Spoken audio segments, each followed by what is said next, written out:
Jono, thanks for joining me. We're sat nicely on a picnic bench in the sun, the eve of the season. Boys are training behind us. Managed to get out there at the Oval after a couple of rainy ones at Merchant Taylor's.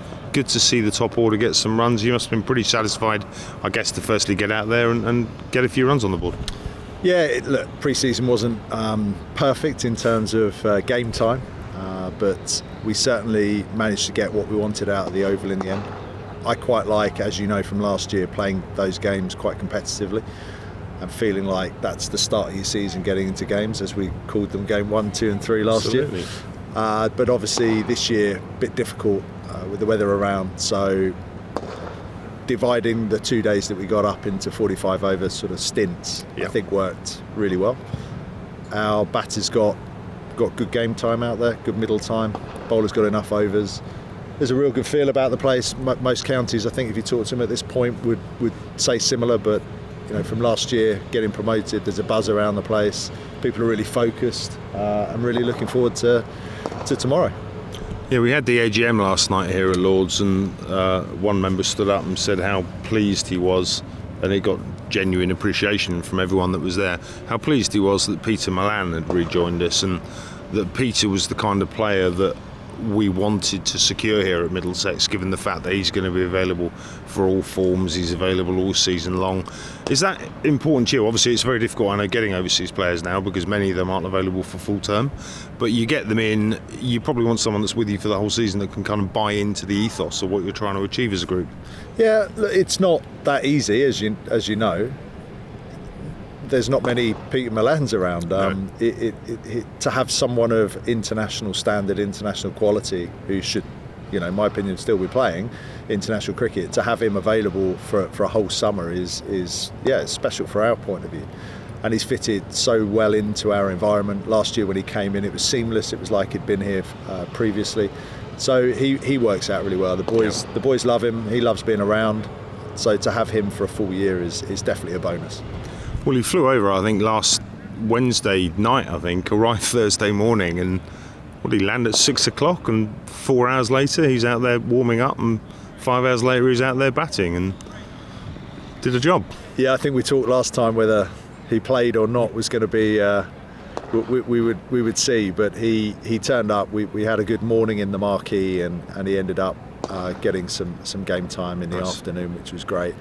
And he got some runs out there and spent a bit of time out there, which was brilliant from our point of view. But yeah, he's great to have around, and we're looking forward to seeing what he can do in a full summer.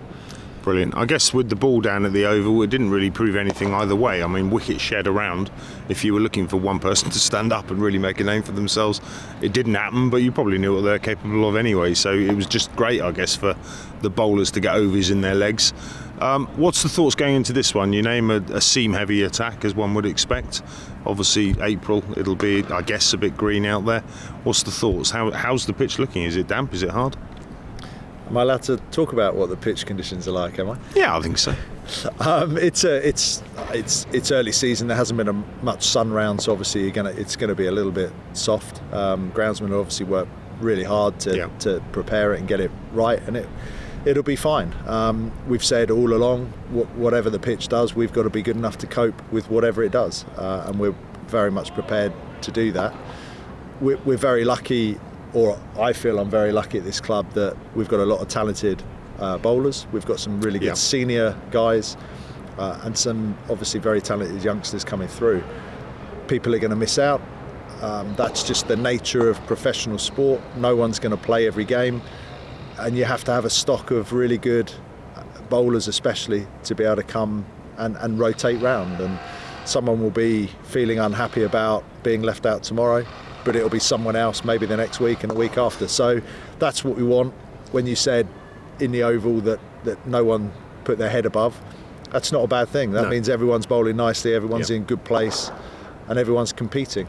And even the people who weren't at the Oval are knocking on the door and watching the way, the likes of Ishan and Martin and Blake are bowling in the nets and stuff. It's great to watch, and they're all going to play their part at some point during the season. We spoke at Merchant Taylor's, I think, last time we hooked up, and we were at, I think, a couple of days after Keshav's injury, where he had to withdraw. I think we spoke loosely about a plan B. Has that progressed at all? Again, I know you won't tell me who that is or whether anybody's in the pipeline, but is the club looking to bring in a second overseas player?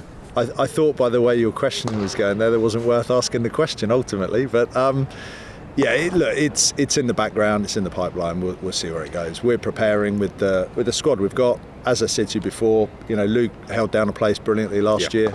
I'm very happy that he's playing the first game of the season, and it's his position now moving forward. And Tills will compete with him, and Nathan Fernandez will compete with him as a young left arm spinner, batting all rounder. So, there's plenty of competition still, and we're happy with what we've got.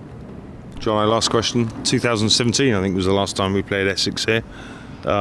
We piled up 500 plus, declared 7 down, and then Essex were clinging on, I think, 8 down on the final day.